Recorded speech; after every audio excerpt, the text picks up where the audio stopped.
तेरा नाम सच्चा, एक तू सच्चा। तेरा नाम सच्चा, एक तू सच्चा। तेरा नाम सच्चा, एक तू सच्चा। तेरा नाम सच्चा, कोई नहीं तेरे जैसा तेरे सिवा, एक तू सच्चा। तेरा नाम सच्चा, सब जगह तेरी रोशनी का दरिया, एक तू सच्चा। तेरा नाम सच्चा, सब बीमार तू बीमारों की दवा, एक तू सच्चा। तेरा नाम सच्चा, बेहतर है बहस से जिक्र तेरा, एक तू सच्चा।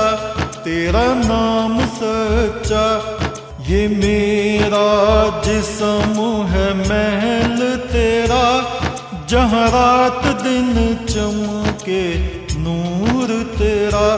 इस नूर का तवाफ करे सातों आसमां, हर फरिश्ता नूर में करे सजदा, एक तू सच्चा। तेरा नाम सच्चा, एक तू सच्चा। तेरा नाम सच्चा। एक तू सच्चा, तेरा नाम सच्चा। वैदिक छंदों से उस परम ब्रह्म की स्तुति और महिमा का गायन करते हुए हमारे प्राचीन ऋषि कहते हैं, ओम पाहिनो अग्न एकया, पाहयोत द्वितीयया, पाहि गीर्भेस्तो स्रभि ऊर्जापते, सह पाहि च त स्रभिवसो। हे आदि पुरुष, तू सब आत्माओं के भीतर बसा हुआ है और सभी आत्माओं का तू ही आदि अनादि निवास स्थल है। जब जब मेरी वाणी तेरी स्तुति करती है, मैं तेरे अमृत प्रकाश से, तेरी ज्योति से भर जाता हूं और स्वम को ही तेरी आराधना के द्वारा निर्मल करता हूं। इस संसार में तीन तरह के जीव आत्मा हैं। कामनाओं से लिपटे हुए जन साधारण मनुष्य, जो जन्म से ही अनेक अनेक कामनाएं इच्छाएं लेके पैदा होते हैं। जीवन भर अपनी ही कामनाओं से वासनाओं से टकरा टकरा के आहत और लहूलुहान होते रहते हैं। सामान्य तौर से मनुष्य कामनाओं से घिरे रहते हैं। जैसे सूर्य वर्षा ऋतु में बादलों से घिरा रहता है और उसकी ज्योति मंद पड़ जाती है। कामनाओं के कोहरे और बादलों से ढके हुए हम मनुष्य अपनी ही आत्मा में उस ईश्वरीय ज्योति को अनुभव नहीं कर पाते, देख नहीं पाते। दूसरी तरह के मनुष्य हैं साधक, ईश्वर की तरफ को जाने की इच्छा रखने वाले व्यक्ति, साधना में लगे हुए व्यक्ति। और साधनाएं भी तरह तरह की, वे भी हमारी कामनाओं से दूषित हैं। अधिकांश मनुष्य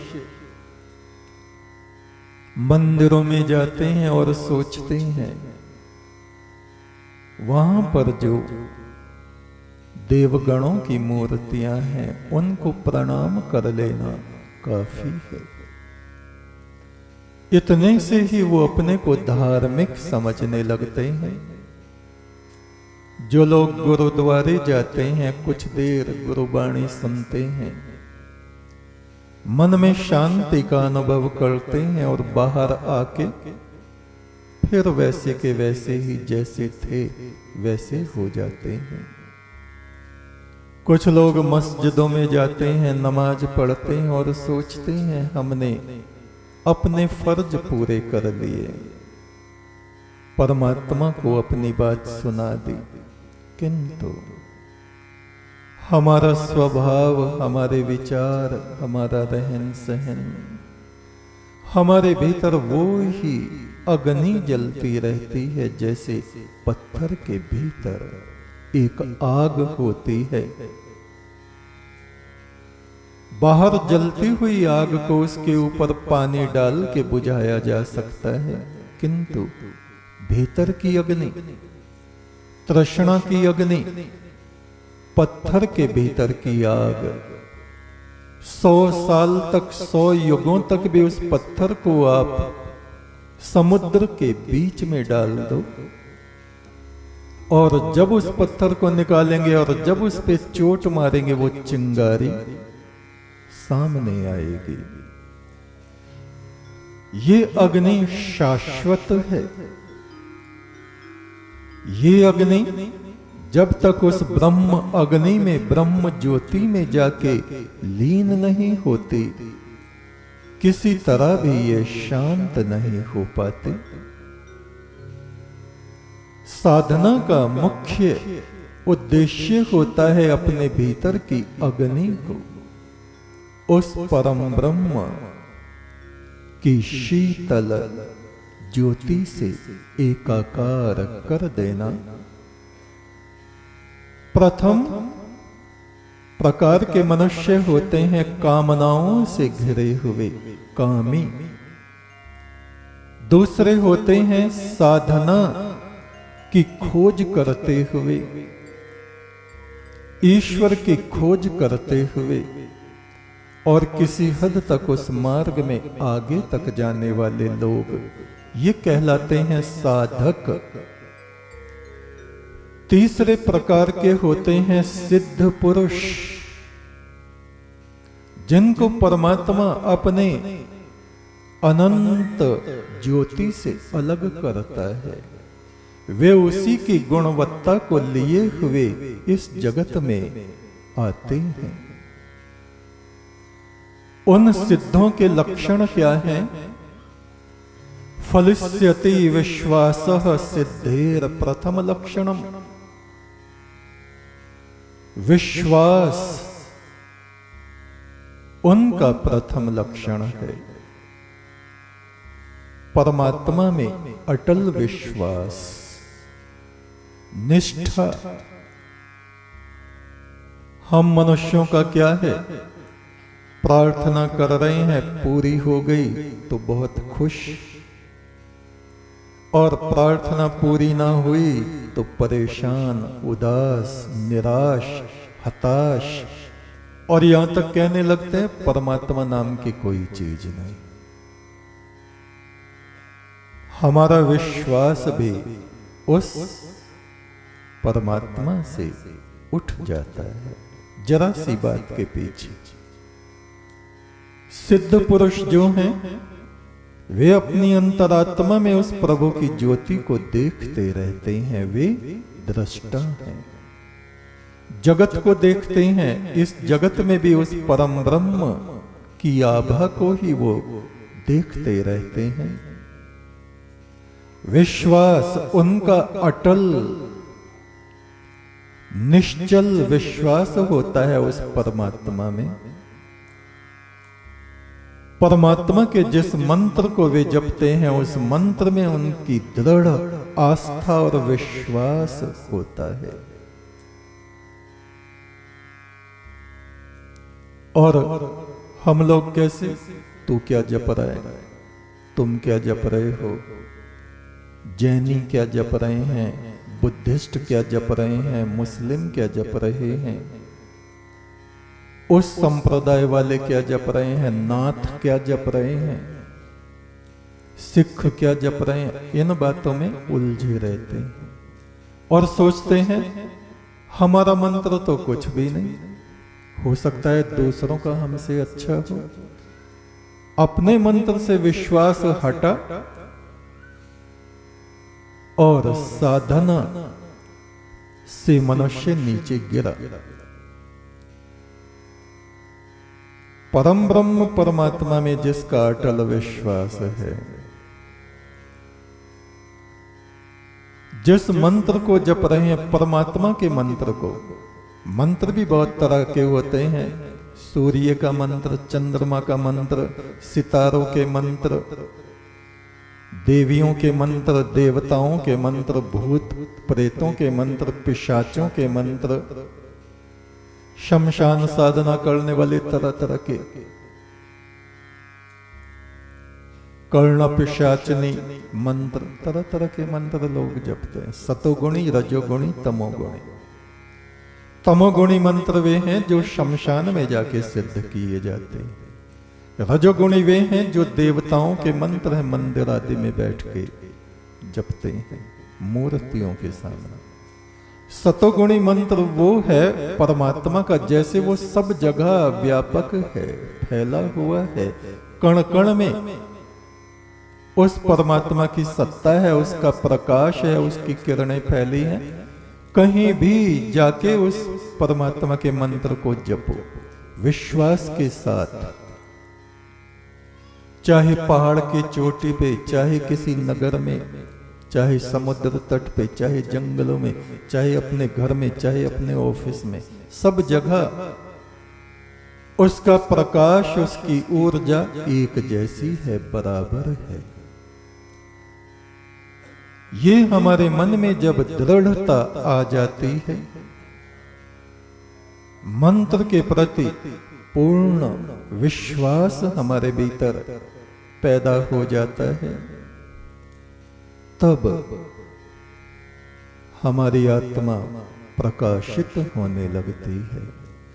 उस मंत्र के स्पंदन हमें स्पंदित करने लग जाते हैं।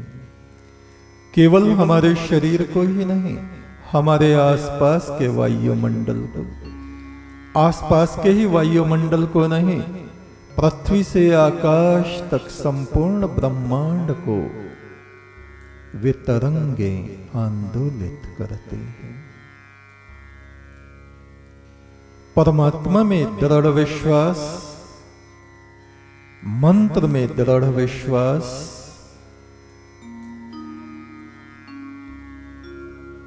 जिस गुरु से हमें मंत्र प्राप्त हुआ है, उस गुरु में हमें दृढ़ विश्वास,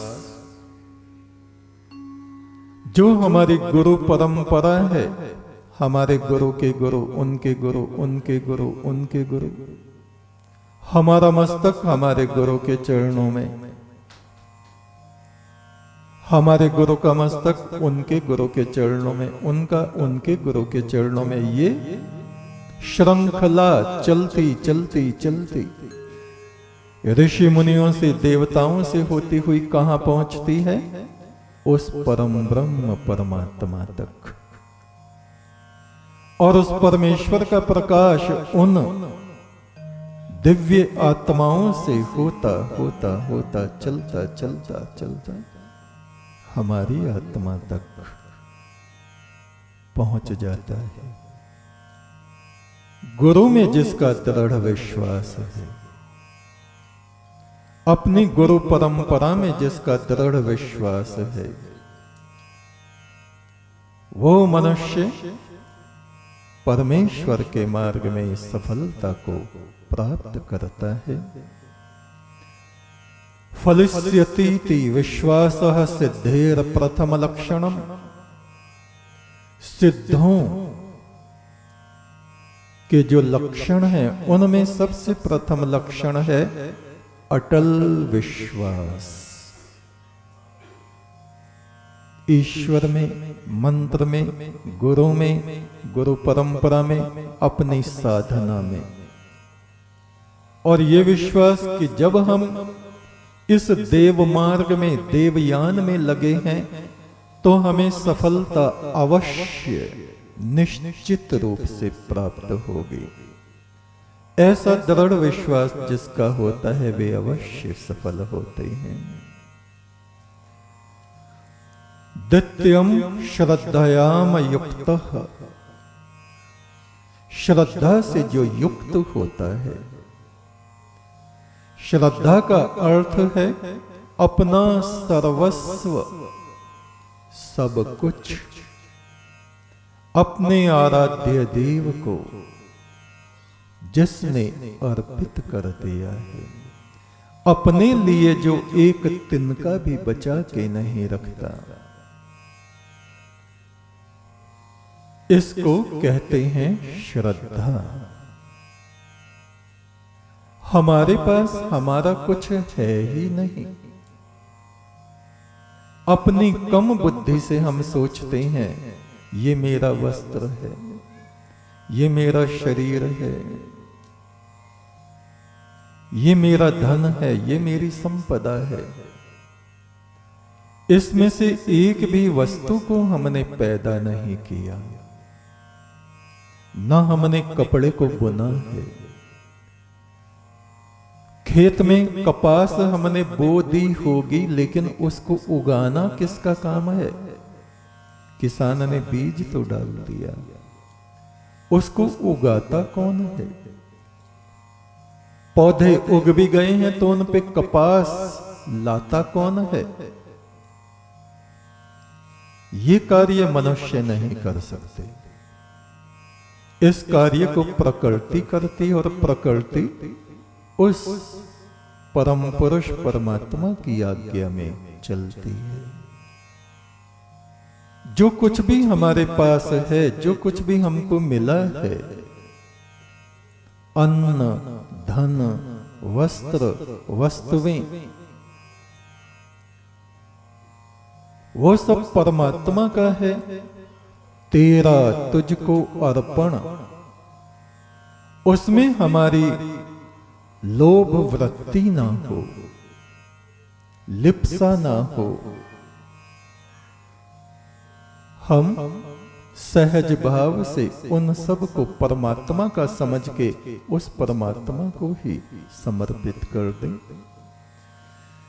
जो ऐसा करते हैं ये सिद्धों का दूसरा लक्षण कहा जाता है। तृतीयम गुरु पूजनम। गुरु वो है जो हमारी आत्मा को अंधकार से निकाल के प्रकाश की तरफ को ले जाता है। उस गुरु की पूजा क्या है? केवल दीप जला के, अगरबत्ती लगा के आरती घुमाना पूजा नहीं है, वो तो एक परंपरा है। गुरु पूजन का अर्थ है गुरु के अनुसार, गुरु ने जो हमें निर्देश दिए हैं, आदेश दिए हैं। एक तो सच्चा तेरा नाम सच्चा, परमेश्वर सच्ची बात।